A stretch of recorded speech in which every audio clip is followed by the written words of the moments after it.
गाय ने दिया स्त्रियों को कौन सा श्राप? मित्रों, क्या आपको पता है गौ माता ने समस्त स्त्रियों को ऐसा कौन सा श्राप दिया था जिसकी वजह से आज तक समस्त नारी जाति को श्राप भोगना पड़ रहा है? गौ माता का एक ऐसा श्राप जिसे टाला नहीं जा सका। दोस्तों, वह श्राप कौन सा था? जानने के लिए वीडियो को पूरा जरूर देखें। नमस्कार दोस्तों, स्वागत है आपका हमारे YouTube channel top Hindi stories. चलिए वीडियो में आगे बढ़ते हैं और जानते हैं कि गौ माता ने समस्त स्त्रियों को ऐसा कौन सा श्राप दिया था।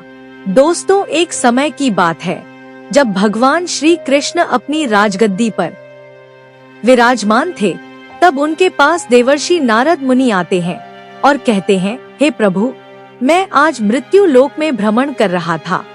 तभी एक स्त्री ने पूछा कि पहले स्त्रियों के बच्चे होते थे तो वह पैदा होते ही चलने लगते थे, परंतु अब ऐसा नहीं है। क्यों प्रभु? मुझे इस प्रश्न का उत्तर याद नहीं था, इसलिए मैं आपके पास आया हूँ। कृपया मुझे इस प्रश्न का उत्तर बताएं। श्री कृष्ण कहते हैं, हे देवर्षि, तुम्हारा यह प्रश्न समस्त स्त्री जाति के लिए अत्यंत महत्वपूर्ण है।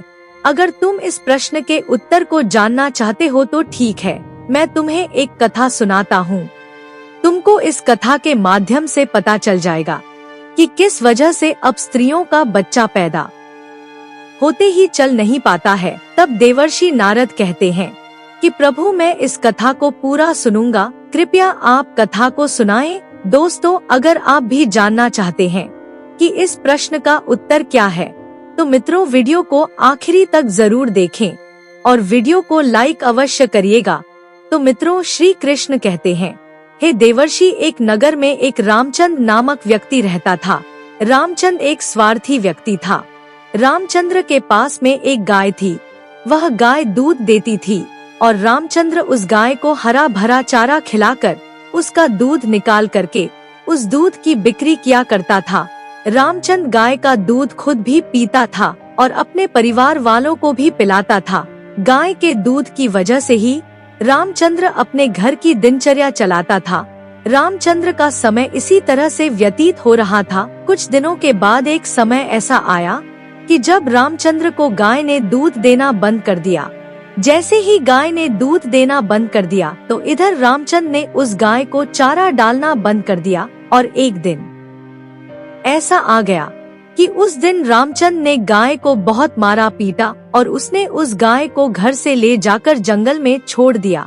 अब वह गाय बेचारी अकेली पड़ गई। बेचारी अकेली जंगल में इधर उधर घूमती फिरती और एक दिन जंगल में बने एक मंदिर के पास में पहुंचती है और भगवान से विनती करते हुए कहती है, हे भगवान, मैं आपसे यह विनती करती हूँ कि हमें गाय की योनि में डालकर कितना गलत काम किया है। श्री कृष्ण कहते हैं कि देवर्षि, वह गाय कहती है, देखिए, जो आपकी 84 लाख योनियों में सर्वश्रेष्ठ योनि मानव की है, वह कितना पाप और कितना दुष्कर्म करता है। वह गाय आगे कहती है, जब तक मैं दूध देती रही तब तक उस व्यक्ति ने मुझे अपने घर पर रखा, हरा भरा चारा खिलाया। जैसे ही मैंने दूध देना बंद कर दिया, उसके बाद में उसने मुझे चारा भी नहीं डाला। इतना ही नहीं, उसने तो मुझे घर से बाहर ही निकाल दिया। अब मैं इधर उधर भटक रही हूँ। अब जंगल में चारा खा खा करके, जंग में घास खा करके मैं अपने पेट को भरती हूँ। हे भगवान, आपने जो सर्वश्रेष्ठ योनि बनाई है, यह तो कितनी स्वार्थी और लालची योनि है। श्री कृष्ण कहते हैं कि हे देवर्षि नारद, धीरे धीरे समय व्यतीत होता चला गया। गाय बेचारी इधर उधर भटकती रही। जब भी वह गाय रामचंद्र के द्वार पर आ जाती है तो रामचंद्र लाठी लेकर के उस गाय को जंगल की तरफ, खेतों की तरफ भगा करके आता है। श्री कृष्ण कहते हैं, हे देवर्षि नारद, धीरे धीरे जब वह गाय एक दिन गर्भवती हो जाती है तो अब जैसे ही 3-4 महीने का गर्भ हुआ तो उसी जंगल से एक स्त्री गुजर रही थी। उस स्त्री ने जैसे ही उस गाय को देखा, उसने मन में सोचा कि यह गाय तो गर्भवती है, मैं एक काम करती हूँ, इस गाय को मैं पाल लेती हूँ। जब इसका बच्चा हो जाएगा तो यही गाय मुझे दूध देने लगेगी, तब मैं इसका दूध खुद भी पीऊंगी और साथ ही अपने परिवार वालों को भी पिलाऊंगी और बिक्री भी करूंगी। लेकिन जैसे ही वह स्त्री उस गाय को पकड़ने के लिए अपने अपने पति को बुलाने के लिए जाती है और जब तक उसका पति वहाँ पर आता है तब तक वह गाय वहाँ से चली जाती है। धीरे धीरे और समय व्यतीत होता गया। श्री कृष्ण कहते हैं, हे देवर्षि, जब उस गाय के प्रसव का समय नजदीक आ गया तब वह एकांत जंगल में सुरक्षित जगह पर जाकर के उस गाय ने एक बछड़े को जन्म दिया। श्री कृष्ण कहते हैं कि हे देवर्षि, प्रसव के कुछ समय बाद वही स्त्री उसी जंगल में घास काटने के लिए गई हुई थी। जैसे ही उसने दूर से देखा कि एक गाय ने अपने बच्चे को जन्म दिया हुआ है, तब वह स्त्री उसके पास गई और उसने ध्यान से उस गाय को देखा और बोली कि अरे, यह तो वही गाय है, इस गाय ने तो बछड़ा दे ही दिया, चलो अच्छा हुआ। वह स्त्री सोचती है, अब मैं इस गाय को पकड़कर अपने घर पर अवश्य ले जाऊंगी। जैसे ही वह स्त्री उस गाय के पास से अपने पति को बुलाने के लिए जाने लगती है, तभी गाय उसी समय उस स्त्री से कहती है, बहन, आज तुम हमारे ऊपर एक परोपकार कर दो। यह मेरा जो बच्चा है यह पीछे पड़ा हुआ है, इसे उठाकर कि तुम मेरी गर्दन के ऊपर रख दो। मैं अपने बच्चे को लेकर किसी सुरक्षित जगह पर चली जाऊंगी, क्योंकि यह मेरा बच्चा 8 महीने बाद चलने लायक हो पाएगा, 8 महीने बाद अपने पैरों पर चलेगा। श्री कृष्ण कहते हैं, हे देवर्षि नारद, जैसा अब भी है ऐसा पहले नहीं था। पहले गाय का बच्चा 8 महीने के बाद ही अपने पैरों पर चलने लायक हुआ करता था। श्री कृष्ण कहते हैं, हे देवर्षि, लेकिन जैसे ही उस स्त्री ने गाय की बात सुनी तो बहुत बहुत जोर जोर से हंसने लगी और कहने लगी, तुम्हारा बच्चा इतना गंदा है, इतनी गंदगी में पड़ा है, मैं तुम्हारे बच्चे को उठा करके तुम्हारे कंधे पर क्यों रखूं? मैं तुम्हारे ऊपर यह परोपकार क्यों करूं? जैसे ही उस स्त्री ने उस गाय का बहुत मजाक बनाया, उस समय गाय बेचारी असहाय थी, वह अपने बच्चे को उठा नहीं सकती थी। श्री कृष्ण कहते हैं कि हे देवर्षि, उसी समय दुखी होकर के गाय ने श्राप दे दिया।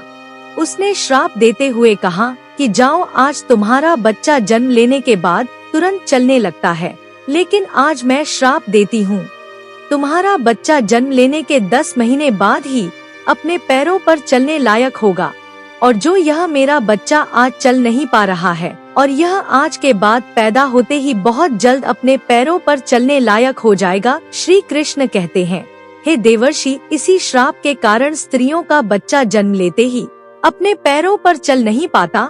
दोस्तों, सतयुग में सुखदेव पैदा होने के तुरंत बाद ही अपने पैरों पर चलने लगे थे और वेदव व्यास भी जन्म लेने के तुरंत ही बाद अपने पैरों पर चलने लगे थे। यह बात तो सतयुग की थी, लेकिन कलयुग में ऐसा नहीं है। कलयुग में बच्चे को अपने पैरों पर चलने के लिए कम से कम 10 महीने लग जाते। इसका कारण यही है क्योंकि गाय ने समस्त स्त्री जाति को श्राप दे दिया था। उसी दिन से समस्त स्त्रियों के जो बच्चे पैदा होते ही चलने लग जाते थे, उनकी प्रक्रिया वहीं पर रुक गई।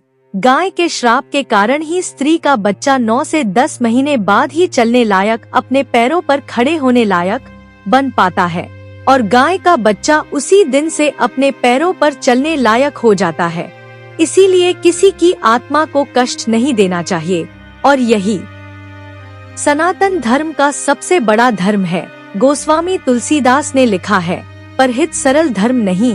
दोस्तों, दूसरे के दुख में दुखी हो जाना, दूसरे के काम आना सबसे बड़ा धर्म माना गया है। तो इसलिए हमें असहाय पशुओं की, पक्षियों की सहायता करनी चाहिए। गाय के इस श्राप की वजह से ही जितने भी पशु पक्षी हैं, उन सबके बच्चे जन्म लेने के तुरंत बाद चलने लग जाते हैं।